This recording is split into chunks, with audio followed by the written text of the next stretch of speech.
दोस्तों, त्योहारों से पहले केंद्र सरकार ने लाखों कर्मचारियों और पेंशन भोगियों को शानदार तोहफा दिया है। बुधवार को हुई केंद्रीय कैबिनेट की बैठक में यह फैसला लिया गया कि महंगाई भत्ते यानी डा और महंगाई राहत यानी डॉक्टर में 3% की बढ़ोतरी की जाएगी। उंगली से दाहिनी ओर इशारा। पहले ये दर 55% थी, जो अब बढ़कर 58% हो गई है। उंगली से दाहिनी ओर इशारा। ये बढ़ोतरी 1 जुलाई 2025 से लागू मानी जाएगी।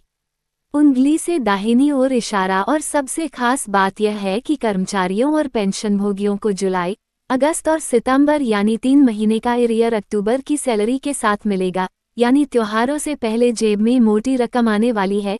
किसे मिलेगा फायदा? सरकार के इस फैसले से करीब 50 लाख केंद्रीय कर्मचारी और 65 लाख पेंशनभोगी सीधे तौर पर लाभान्वित होंगे। इसका मतलब है कि 15 करोड़ से ज्यादा लोगों की जेब में अतिरिक्त पैसा जाएगा। कितना बढ़ेगा वेतन?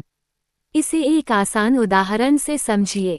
अगर किसी कर्मचारी की बेसिक सैलरी 30,000 रुपये है, तो उसे हर महीने 900 रुपये अतिरिक्त मिलेंगे। वहीं 40,000 रुपये बेसिक सैलरी वालों को 1,200 रुपये प्रति माह ज़्यादा मिलेगा। और त्योहारों से पहले एरियर की बात करें तो ये 2,700 रुपये से लेकर 3,600 रुपये तक की अतिरिक्त राशि होगी। यानी कि दशहरा और दिवाली की खुशियां अब दोगुनी होने वाली हैं। डीए बढ़ोतरी क्यों होती है? दरअसल डा और डॉक्टर की गणना साल में 2 बार जनवरी और जुलाई में होती है। इसका आधार औद्योगिक श्रमिकों के लिए अखिल भारतीय उपभोक्ता मूल्य सूचकांक CPIIW के आंकड़े होते हैं। महंगाई बढ़ने पर सरकार कर्मचारियों को राहत देने के लिए महंगाई भत्ते में इजाफा करती है। भविष्य की झलक।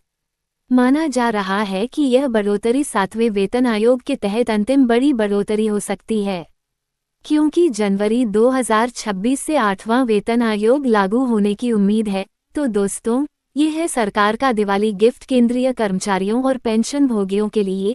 अब बताइए, क्या आपको लगता है कि इस 3% की बढ़ोतरी से महंगाई का बोझ कुछ कम होगा? अपनी राय कमेंट बॉक्स में जरूर लिखें।